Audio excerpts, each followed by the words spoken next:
neighborhood is amazing. Woodridge is one of Bellevue's most desirable neighborhoods. Good schools. It's easy access to downtown.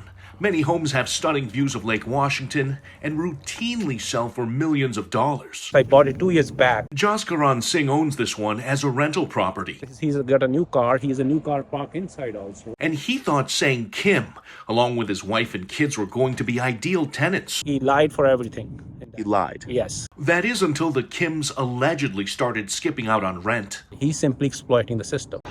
Singh turned to the city for help and even tried mediation. There's no law to protect the landlord. But when that didn't work, he started the eviction process that's now been dragging on for months. It's not a justice. Justice delayed, it's justice denied. One of the main issues causing the delays, King County courts are behind on at least 600 eviction cases.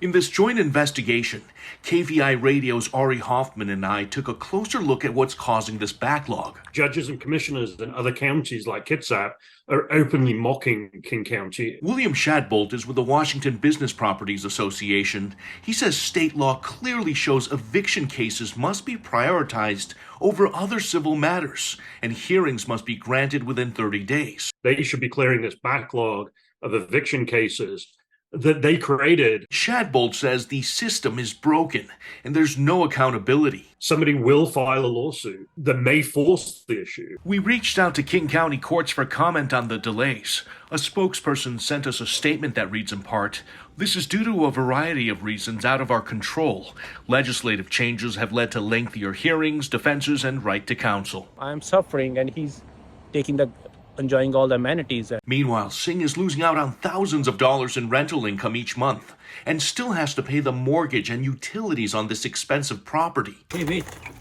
I need to talk. That's why he's been trying to collect by any means necessary. He recently invited me to tag along. It's 6 months you haven't paid rent. Get out. It's my house. Kim briefly came out to talk, but wasn't interested in continuing the conversation. He's raising a family here.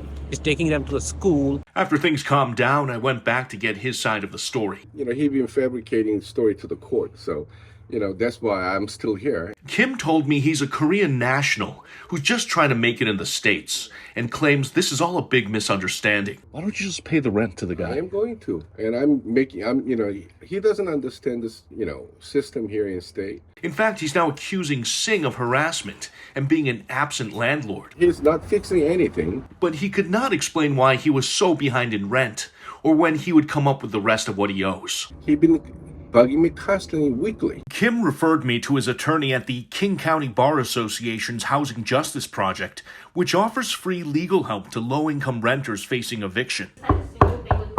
No one there returned my phone calls, so I went to the office in person to find out how they choose their clients. I'll ask. Thank you.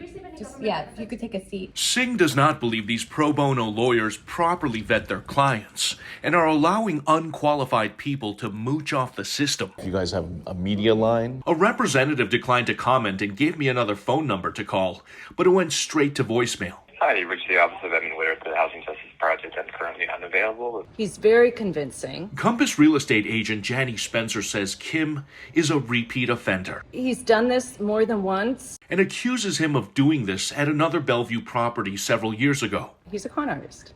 A con artist? Yeah. Spencer says her clients are still owed thousands of dollars in back rent. People want to be here. Bellevue Deputy Mayor Jared Neuenhouse is following this case closely and says there are other situations like this across the state. It is heavily skewed in favor now in terms of supporting tenants. And unfortunately, word is out that they can manipulate the system. We need balance. We should look at this from both perspectives. Republican State Representative Andrew Barkas says he's in support of more legislation protecting mom and pop landlords. The state is getting crazy. Activists for the tenants have really set the agenda. I live in the neighborhood. At this point, Singh says all he can do is wait, but he's already lost faith in the legal system. Other landlords shouldn't be in the same situation. He's now advising others to avoid renting out their properties, at least in Washington state.